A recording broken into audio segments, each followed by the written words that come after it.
That means we are not just interested in historical Phule, because many speakers preceding me have referred to the biographical details of Mahatma Phule. So I will not go into the biography of Phule and Savitribai Phule.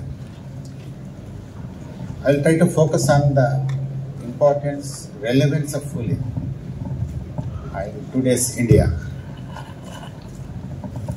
And we see regularly in the month of April celebration of Phule, Ambedkar, Gajjavan Ram and others. So is it only that we should celebrate them, or should we also interrogate them, ask them questions? Okay. They are great people, therefore we must celebrate. But we also must ask questions to them so that we can learn something. So before I go into the issue of what kind of questions we can ask to these great thinkers, especially to Phule, let me make some observations on how Phule is seen in contemporary India. You see many states, the government of India and state governments celebrating the birthdays of these great people. Secondly, joining the bandwagon, we also see political parties almost competing with each other to celebrate the birthday of Phule. In fact, on 11th April, some BRS leader said that we are Phule's party. He says BRS is Phule's party because our agenda is Phule's agenda. Should we take it at face value, or should we stop and ask questions, interrogate it? Okay. Can any party in India claim to be a party of Mahatma Phule and Babasaheb Ambedkar? But everybody seems to be claiming. So what is the truth value of that claim? Thirdly, we see civil society organizations, okay, cultural organizations, social organizations celebrating, remembering, remember. We become part of that community, of that thought process. Okay? We becoming members again, remembering. And also we see a lot of caste associations celebrating birthdays. In fact, there is a perception that Phule is a backward caste thinker. Okay? Ambedkar and Gajjavan Ram are Dalit thinkers. Can we pigeonhole them in that kind of manner is a question that we must ask. In other words, we should not try to reduce these great thinkers to our present day problems and pigeonhole them, categorize them, okay, in terms of our own identities. Okay, therefore we need to engage with them intellectually, politically, and socially. And you are all familiar with the Phule's writings, okay? Gulamgiri, which is the central, very important text in the social reform movement of India, and specifically of the 19th century.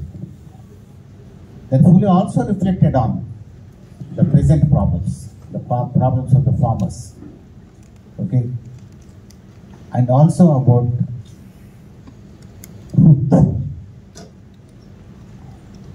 And Phule is inseparable from Satyashodak Samaj. community of truth seekers. Okay. And that is very important in today's India. Not only today's India, in fact today's world, we have moved far away from truth. Okay. Both intellectually and also politically. So therefore, we must use this occasion to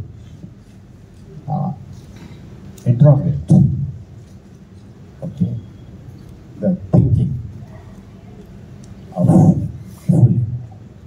Before I go into that, I must mention that we must not reduce Phule or Ambedkar just to the books they have written. Phule, Ambedkar become total when we bring both the book and practice, text and practice together. Okay, there is a dialectical relationship between Phule's writings and his social political practice, Ambedkar's writings and his political, social, cultural practice. Only then Ambedkar, Phule become total personality. Okay? And since you are students of social science, we must keep this important methodological principle in mind.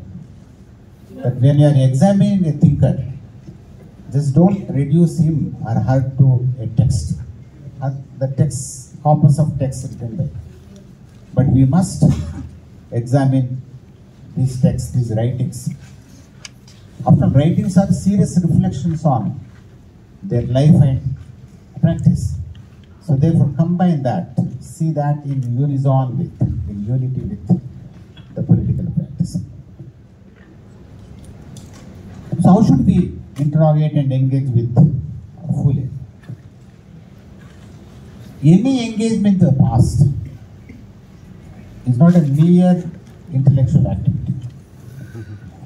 It's a deeply political act. So when we are studying a thinker or a political event, okay, that's not just intellectual act, it's a political act. That we must keep it in mind.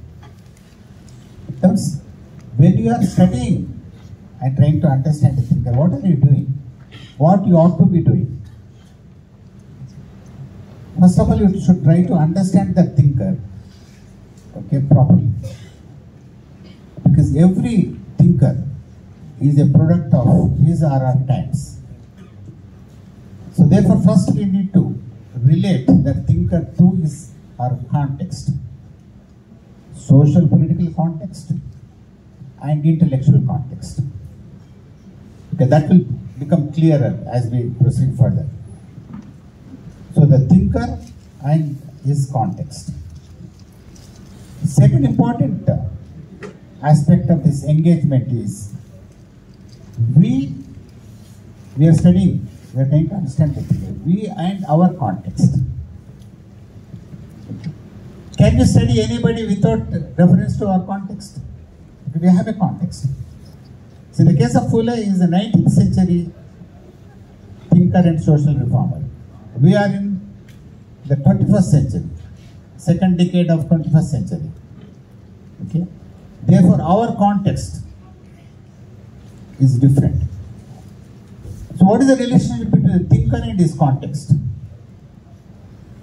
That means the kind of questions that he asks, okay, crop up from the context. You cannot separate the questions, problems, challenges from the context. So what were the questions of Phule? I mean, this is important when it says that Phule's agenda is our agenda, which means that Phule's questions were our questions. Is it true? Are we in 19th century India or we are in 21st century India? So how can our questions, our context be reduced to that of Phule? Okay. So what was his context? What were his questions? What were his challenges? Secondly, what is our context? What are our questions? What are our challenges? When we become conscious of these, okay, universities whatever we do in the universities are supposed to be conscious activity. Okay, as a teacher and as a student, you cannot just say something and say, no, I just said because I had a different mood that day. A politician can say that. Politicians, okay, can easily try to escape, but we cannot. We are accountable. When I read some article, I am accountable. People will come and ask.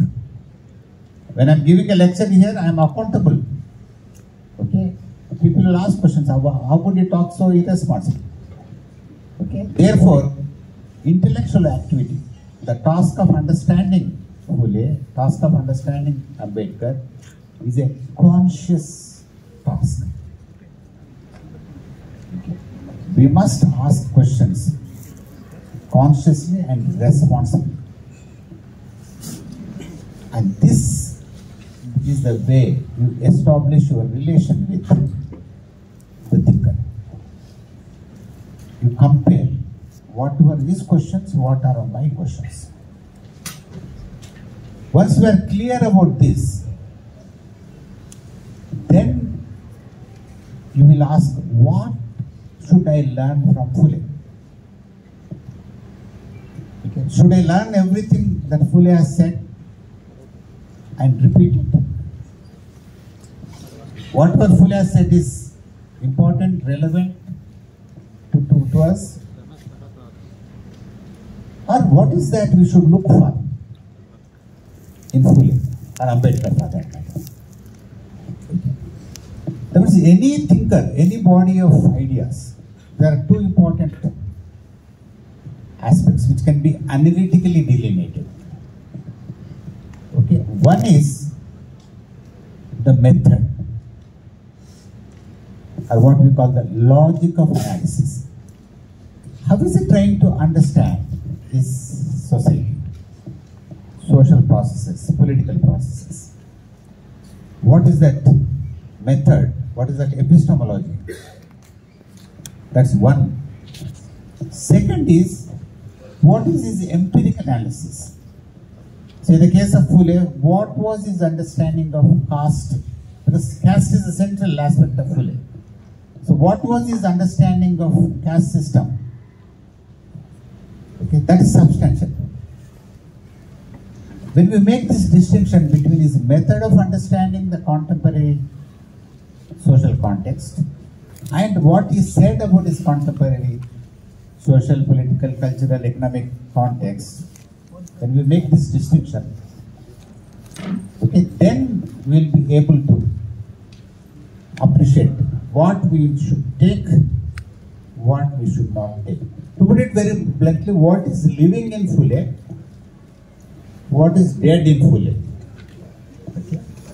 For that matter, any thinker. Okay. So if you look at the history of philosophy, throughout not only Western philosophy, also Indian philosophy. Okay. At every point of time, people revisit the old thinkers. For instance, some of you are social scientists, you know, the great ancient Greek thinkers, Plato and Aristotle. They were rediscovered and re-examined, re-studied in the medieval period. Okay. Again, the modern period, from 17th century onwards, thinkers started re-looking at it, trying to go back to Plato and Aristotle. That's called Neo-Platonism and Neo-Aristotelianism. Because they were asking, what should we learn from Plato and Aristotle? Like to come to a nearer kind of nearer example. I mean, if you look at 19th century, okay, most of you are familiar with Marx. Obviously, being in Telangana, you cannot be ignorant of Marx. Okay. The great thinker who influenced Marx was Hegel. Right? So after the death of Hegel, the German intellectuals were enamored and influenced by Hegel. Ask this question: what is relevant in Hegel and what is not relevant in Hegel? And many These are all called young Hegelians. Many people, including Karl Marx, said that what is important in Hegel is not his substantive philosophical, theological statements, but his methodology. That is dialectic. That is radical about Marx. But there are some other neo-Hegelians who said that no, the philosophical, mythical, theological system that Hegel built is important. So at every point of time, okay, revisiting and renegotiating and critically re-examining has happened throughout history. So therefore, today, because we are all, I've seen so many youngsters giving slogans. Should we just give slogan and forget about it, or should we learn something from them critically? Okay. So we should make a distinction between what is the method? How did Ambedkar try to understand this society? And how that method of understanding, analysis, or what we call the logic of analysis is helpful to our social, cultural, political context. Okay. This is a very, very important distinction that we need to. Second important question is why Phule? It's not a Phule alone, there are a lot of other people. Okay. Why not Raja Rammohn Rai? All these questions become important. Why Phule? Why Ambedkar? We do try to understand and study others also, but why should we take somebody like Phule, somebody like Ambedkar so seriously? Okay? So we need to ask this question, why? Secondly, what aspects of Phule? Because Phule, as I said, belonged to 19th century. What was his context? Peshwa Maharashtra, the Brahminical rule of the Peshwas, still had its influence on Maharashtra, especially the city of Pune, because Phule lived in Pune. So 19th century, Peshwa value dominated Pune city. Today we are in 21st century India, 21st century Hyderabad. Okay. So what is the nature of 21st century India? When, as I said, 19th century Maharashtra, okay, was Peshwa rule, Brahminical, ritualistic, ritual dominated. And what about 21st century India? Neoliberal. India launched these economic reforms, moving away from the planned model of development launched after independence. After 4 decades, India has departed from the planned model of development by prioritizing, giving primacy to market. So today's India is not planned. There is no planning commission now. There is only Niti Aayog. What does it mean? The government doesn't need to plan. It's the market which will take care of. So we should give importance to market. State should withdraw, market. That's why you see in WhatsApp, how many industries, how many companies, how many banks are privatized by Modi. So this is the most aggressive phase of this liberalization. So one important characteristic of contemporary India is that it's neoliberal. An India which follows the market model of development. Meaning that the private sector, private capital will direct the nature of development. Not only the nature of economic development, also social development. Take the example of Telangana. In the last 10 years, almost all the public universities have declined phenomenally. And what has prospered at the cost of the public universities? The private universities. And most of the private universities also jokes of university. Okay. And most of them are, I understand, engineering colleges, not university. Universe. Because almost every branch of knowledge is expected to be there in a university.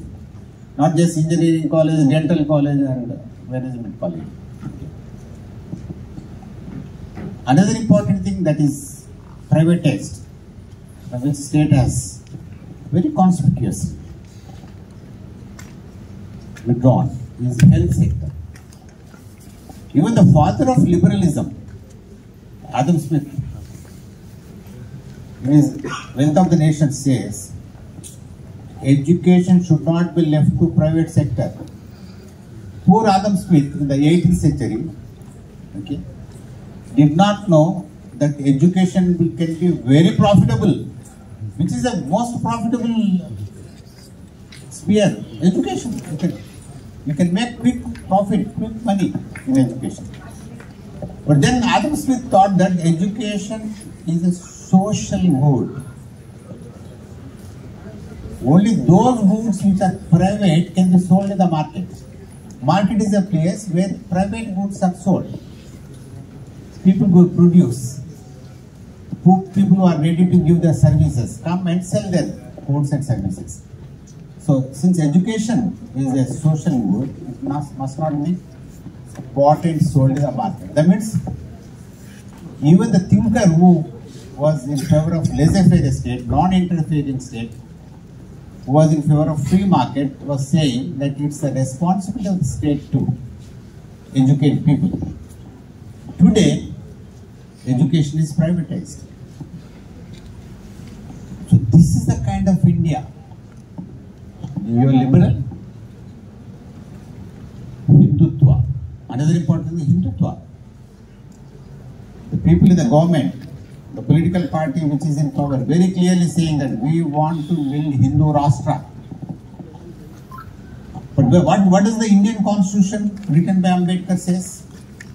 India is a secular and democratic republic. And Hindutva philosophy says that Hinduism will be the official religion of the state. That means the transition or shift from secular state to a Hindutva state is on the agenda.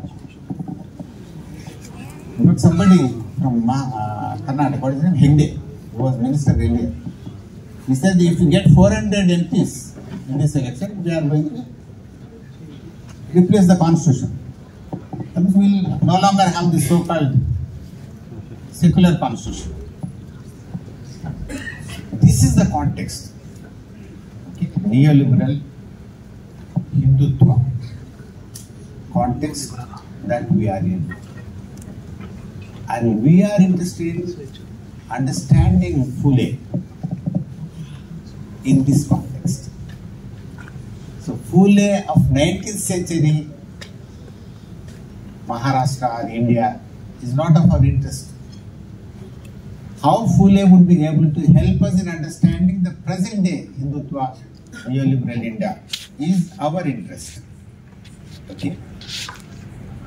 Another important thing is 19th century India was a colonial India. India was under the British rule.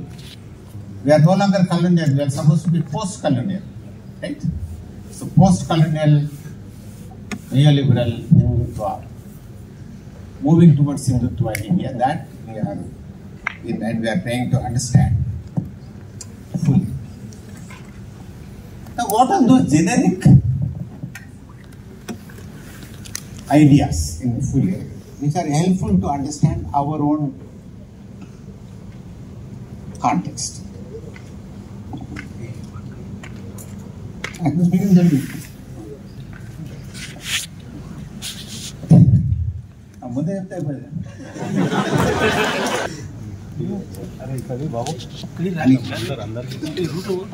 అడిగే కప్పుడు మనము ఏ రకమైనటువంటి పద్ధతిని, అధ్యయన పద్ధతిని అనుసరించాలి అనేది కొద్దిగా బ్రీఫ్గా మాట్లాడాలి.